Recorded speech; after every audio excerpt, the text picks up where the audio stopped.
We got another one, folks. Another commit in the boat, ready to row. And then we're talking NFL draft picks and their fits coming up on Locked On Golden Gophers. Locked On Golden Gophers, your daily podcast on the Minnesota Golden Gophers, part of the Locked On Podcast Network, your team every day.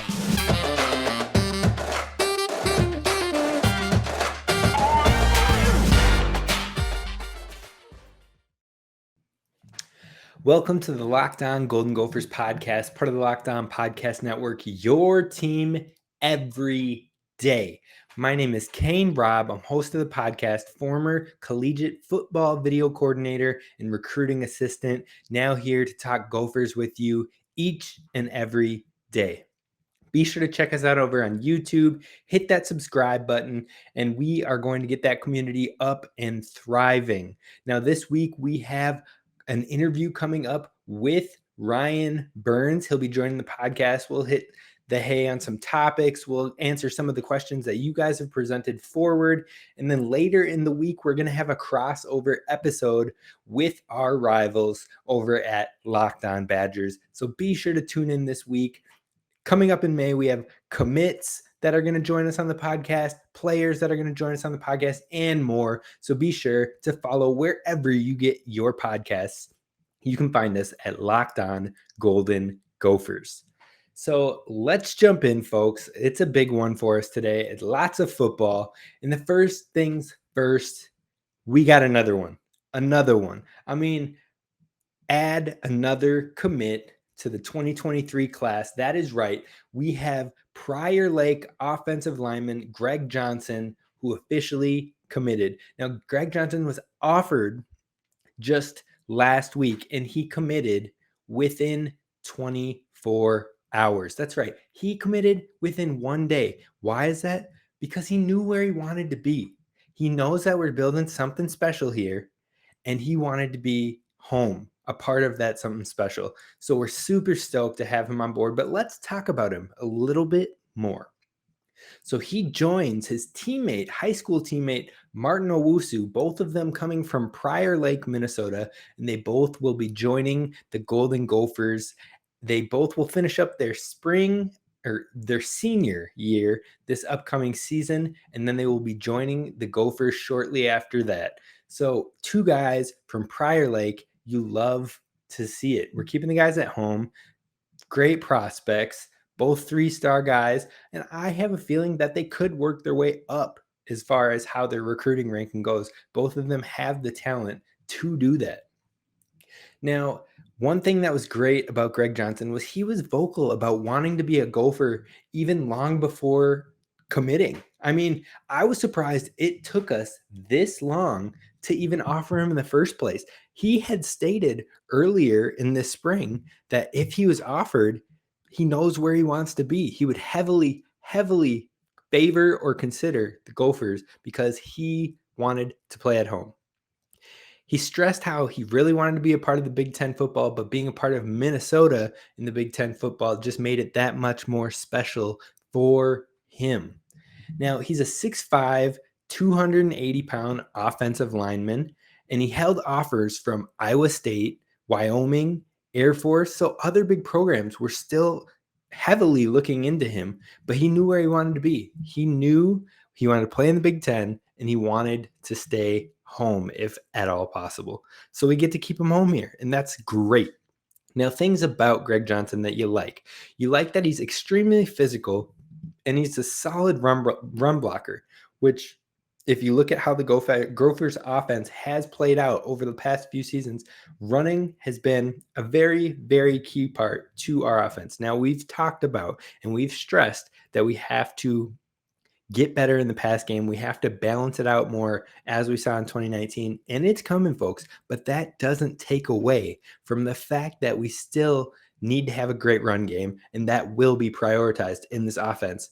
No matter who's at the helm at OC, running will still be heavy in our offense, especially when we have guys like Mo Ibrahim and we have guys coming up like Zach Evans, and Trayson Potts has shown he can tote the rock. I mean, we have Darius Taylor coming in as well in this class of 2023. So we're going to run the ball. We have too much talent in that position not to, and we have some dogs on the O-line that can really grind it out when it comes to run blocking. Now, he's going to need to improve in his pass blocking, as most high schoolers do need to. It's just a completely different type of game when taking that next step up into the college level, especially at the D1 Power 5 level. But he'll be fine. He has one of the best O-line coaches in the Big Ten, if not in the entire nation, that he's working with. So it's not anything to be too hesitant about. That being said, he does rely a little bit too much on his size, and he'll need to add some weight, especially if he's going to rely on his size. 280 for a Power 5 Big Ten offensive lineman isn't going to cut it. So he's going to have to put on some weight, some good weight at that. But I am more than confident that he will develop and grow into a more solid frame and put on that good weight as he gets more developed into the program. Even in his senior year, he'll likely put on some more weight and be ready to go. So I'm not too concerned there, but the relying on the size part could be a problem. I'm sure our offensive line coach will work that out a little bit, but that's where we look for improvement as of right now. Now, like I said, he's got his whole senior year to continue to add to his recruiting prospect, to continue to develop his game, to continue to build towards being a Gopher. Now, he keeps his pads low, which is great, and he maintains great leverage, especially, again, when it comes to run blocking. He has the opportunity to grow and be great. So it's an extremely exciting prospect staying home, and you love to see it. You just absolutely love to see someone like that staying home. And that seems to be a trend for this 2023 class. We've got quite a few guys staying home. Now, it's an exciting addition, and it seems like he and Martin Owusu and Darius Taylor are actually very active voices when it comes to recruiting other recruits, which you love to see. Not a lot of guys take that on, but those three seem very headstrong in the fact that they want to bring others with them to grind it out, to ball out, and to build something special. So I love the vocality. I love the presence that they bring. I mean, all of them have been seen on Twitter and other various avenues trying to bring in guys like Jackson Howard, like Elanius Davis, who are both Minnesota recruits that hold offers, and Jackson Howard being one of the best recruits in the nation and the best recruit in the state. I mean, he has offers from other schools like Alabama, from Miami, from LSU. And Miami, LSU, and Minnesota seemingly look like his top three frontrunners. So the fact that we're right there with a Miami and with an LSU just goes to show how much building something special at home is seemingly more ideal. It's starting to be favorable to stay home here with the Gophers because of what PJ Fleck is developing and what we're building here. So you love to see it. And that'll be kind of something that we'll see if it continues. You know, as it currently sits, our 2023 recruiting class sits at 19th in the nation in recruiting. And that includes the hot streak that we have going here in Minnesota. I believe we now have 4 or 5 commits from Minnesota. And then you guys got guys like Darius Taylor, and you got guys like Zaquan Bryan who come from other states as well. So it's not like we're just honing in here, but we are keeping our top talent within the state as well. And that is extremely, excruciatingly important for any program. You want to keep guys in your pipeline in your program. And your pipeline is 9 times out of 10 going to include your home state because it is beneficial and convenient for those kids to play there so their families can continue to watch them as well. And that that a majority of the time has a little bit of heartstring tugging on it. The fact that your family can come to every single game. They're right there. They can come watch you. They can support you. Your friends who've grown up with you, they can come out. Your high school coach can come out and support you at the next level. So for a lot of people, even though it might not be the main factor they decide to commit somewhere, it does contribute for some folks. So that's why it's crucial to stress that home state pipeline. And so we'll see if these guys can help bring in guys like Jackson Howard and Elenius Davis, who both hold offers from the Gophers. So exciting things coming from Minnesota. Again, the 19th ranked 2023 recruiting class as of right now, and it could just get better. So we'll keep you posted here at Locked On Golden Gophers, but we're growing. We're growing and we're rowing. This is a show where we always continue to row. And next, we are going to talk about some Gophers that are moving on to the next level in their landing spots. That's coming up next. But first, I want to talk to you about our friends over at Built Bar. You've heard me talk about it time and time again, but I need to stress it enough because Built Bar, you can replace your candy bars with it. It's that good. And it's a protein bar. You're getting 17 grams of protein. It's perfect for after workouts. It's perfect for a snack midday to tide you over and help you feel more full so you're not snacking and junk food eating constantly throughout the day. A Built Bar is going to do the trick for you, and it's going to taste delicious. I just bought 2 new flavors. They're headed my way now, when that's the raspberry flavor and the peanut butter brownie flavor. But you already know, if you've listened to the pod, that I am a fan of the mint brownie because it tastes like a Girl Scout Thin Mint cookie. So many flavors to choose from, and you can check them all out over at built.com. And while you're there and you got them in your shopping cart ready to hit add to cart or ready to hit ship to me, be sure to use promo code LOCKED15 for 15% off your order. Again, that's promo code LOCKED1515 for 15% off at built.com. Once again, thank you for listening to the Locked On Golden Gophers podcast. I am so grateful that you guys are making this your first listen where you go to hear about the Golden Gophers. And again, we're keeping this going every day. This is going to be Monday through Friday. I got you covered. And even if we tune back a little bit in the off season, I'm still going to have consistent content coming for you if you want it. If you continue to be here, you continue to tune in, and you continue to want to know more about your Golden Gophers, I'm going to keep putting the content out there for you. That's what we're doing here at the Locked On Golden Gophers podcast. So I thank you so much. And please, please, please subscribe on YouTube. Now we're going to talk about 2 prospects today and their landing spots in the NFL. And the first is going to be Boye Mafe, who was drafted with the 40th overall pick in the 2nd round by the Seattle Seahawks. I mean, what do I think about this landing spot personally? I love it. I mean, honestly, it's great for both his development and potentially immediate opportunity.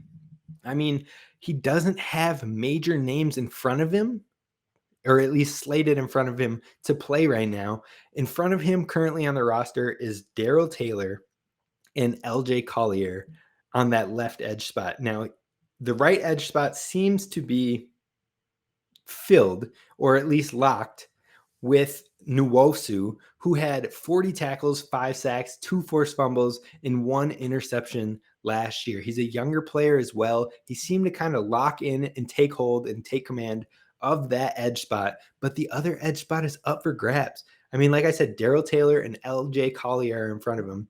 Taylor was a rookie last year. He had 37 tackles, 6.5 sacks, and 1 forced fumble. So not too shabby, but it isn't anything that is absolutely dominating either. I could definitely see Boye Mafe at least working in conjunction with him and rotating. And if Boye Mafe can hone in on his explosion, his athleticism, and grow, he could take over that spot. J Collier, not really someone to worry about, in my opinion. I mean, he is drafted 3 years ago, and he only has 33 tackles to his career right now. So in 3 seasons, that's averaging 11 tackles a season. And so that includes 3 tackles last year in the 8 games that he played. He's had some injury issues, but also he hasn't been extremely productive on the field. So that's someone I can see Boye Mafe overtaking quickly within the ranks and within the depth chart. Now, like I said, Darrell Taylor is probably in front of him as of this very moment, but I think if Boye hones in on what he can do and his explosion, and he really absorbs the information that he works with his defensive coaches, especially with his head coach, Pete Carroll, I think he can usurp Darrell Taylor and take that starting edge spot. Now, like I said, Mafe can rotate in early, but if he stands out, he can start to secure a prominent role very quickly. So that's what's exciting about his opportunity at hand. But another thing is that they just had Carlos Dunlap, who was let go recently and leaving that edge spot at least in question. So there isn't a locked in 100%, you're not taking my job starter. If he impresses and he shows out, the job could be his. But the biggest thing I think, in my opinion, is the opportunity to develop. I mean, Pete Carroll is a defensive focused coach that is constantly known for bringing out the best in his players and his defense. Even in the years where that Seattle Seahawks defense is struggling, especially early on, they seemingly always start to pull it back together towards the end of the year as they're gelling, as they're clicking, as they're getting through how they break down film, how they scout an opponent, and how they move forward in their strategies, in their success. I mean, they really hone in on how to lock in as a unit. And Pete Carroll brings out the best in those guys. So the fact that if he can pair with Pete Carroll and really learn, really absorb, be sponge-like and absorb all the information that he possibly can, and then you pair that with the explosion and the athleticism that Mafe has, if Carroll can bring that out, it's a match made in heaven, folks. That is literally a win-win, not only for the team, but for Mafe to reach his best ability and his best football, because I do not believe that his best football has already passed him. I believe it is clearly in front of him, and he could be a freak at the NFL level.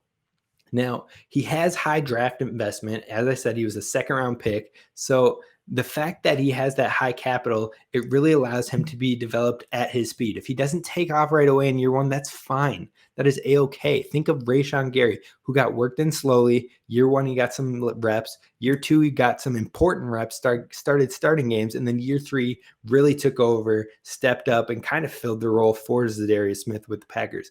They can take that same approach in Seattle if necessary. If he is coming along more slowly, or he's really trying to understand the knowledge aspect of the game, or he's really having troubles adjusting to the speed of the NFL, they can take the time to develop him, and he has that high capital pick in order to at least let him develop at the right speed. They're not going to rush him in, but they're not going to give up on him because they have a high investment in him. So that's great as well. Overall, it's probably one of the best landing spots that you could have hoped for Boye Mafe. And we are excited at Locked On Golden Gophers to see where he goes and what his game ends up being at the NFL level. And a funny thing is, apparently he's real happy to be out there in Seattle because he is constantly looking for spots to get some good halibut out in Seattle. So the man's looking for some halibut, and if you somehow know a connection out in Seattle, be sure to hit up your Boye Mafe. Now we got one more prospect we're going to talk about next, and that is Daniel Faalele joining the Ravens. We'll talk about that next. But first, I want to talk to you about Bet Online, because Bet Online is your number one source for all betting stats and sports information. You can find all the latest developments in sports development, league reviews, and news, including this year's basketball playoffs and Major League Baseball, including NHL playoffs, you name it. It's all right there for you at Bet Online. See, Bet Online is your continued source for all of your sports wagering information, from live betting to playoffs to esports and more. You can head on over to the website today or use your mobile device to learn more about the trends and actions. Bet Online, where the game starts. So, as I said, we're going to wrap this show up with another prospect landing spot evaluation, and that is Daniel Faalele, who went to the Baltimore Ravens in the fourth round. He was a fourth round draft pick 110, which we did see kind of a slide in his draft from where he was expected to go. People were expecting maybe late second to early mid third, and he fell all the way to the fourth. Now, he went early fourth, which was good to see, but it was a little surprising, but not completely. I mean, he's a mammoth of a human, and I've continued to say that, but he did not grade out well as far as speed and athleticism and those things. So that could be a problem. Yes, he's huge, but what happens if he can't get off the line to protect quick enough? What if he's getting beat constantly off the edge? What if guys like TJ Watt, who he's going to have to play 2 times a year, are just cruising past him? I mean, those are all questions that you have to take into consideration, which could have been led to his slide in the draft. Now, like I said, it was a slight dip in that draft capital, and it may have been for the better, because this may have been the best, if not a very great landing spot for him in the long term. I mean, it's an established organization that is great with player development, as we've seen for years and years on both sides of the ball. So you love the fit. You love that they really hone in and develop and get the best of their players 9 times out of 10. And that's the type of organization he's going to, which is great because he's fairly new to football. I mean, he really didn't have much experience prior to joining the Golden Gophers. So he's relatively new, still absorbing, still learning, but he was very productive very quickly. So you love to see it. Now, that being said, Baltimore has always had an affinity and a preference for big offensive linemen. So he kind of fits that preference that they have, and it really shows that he could be the type of player that they're looking for long term. And they have guys currently at the right tackle spot in front of him, guys like Morgan Moses and Juwan James right in front of him. So he might not compete for starting time or even valuable time right away in year one. It could be a more of a development process with him. It really depends on how he grasps the playbook and how he learns and grows within this spring session for them, as well as the fall camp prior to the season and even preseason. Preseason is going to be very, very key for Daniel Faalele going forward. It'll be a great time to see how his game adjusts to the NFL speed and those quicker defenders. If he can still bully off of the edge, or if he's going to have to get more technical in order to keep up and hone in and get in front of those quicker speed rushers. So it'll be a process. It'll be a little bit more of a learning curve for Daniel Faalele, I believe. Now, we have seen the development of Ronnie Stanley, and Ben Cleveland even showed flashes this past season outside of the injuries that he suffered. And then Orlando Brown has even grown and developed here with the Baltimore organization. So they've shown the ability to get the most out of offensive linemen and really hone to their strengths while hiding their weaknesses. And that's going to be key for Daniel Faalele, is hiding that lack of athleticism or the lack of speed and the quick get off of the offensive line. Or off of the line of scrimmage, pardon me. So that's going to be key, is hiding those weaknesses and allowing him to thrive with his strengths. I think if any team is going to do it, the Baltimore Ravens are probably the best spot for him to land in order to grow and do it the right way. Now, there's been mentions of him getting looks at both right tackle and left tackle, since right tackle has a lot of competition with Morgan Moses and Juwan James. That being said, I don't think he's really going to have success or very much opportunity at that left tackle spot because of that lack of speed and the lack of quick get off of the line of scrimmage. I mean, how are you going to protect your quarterback's backside, your quarterback's blind side, if you can't get off quick enough?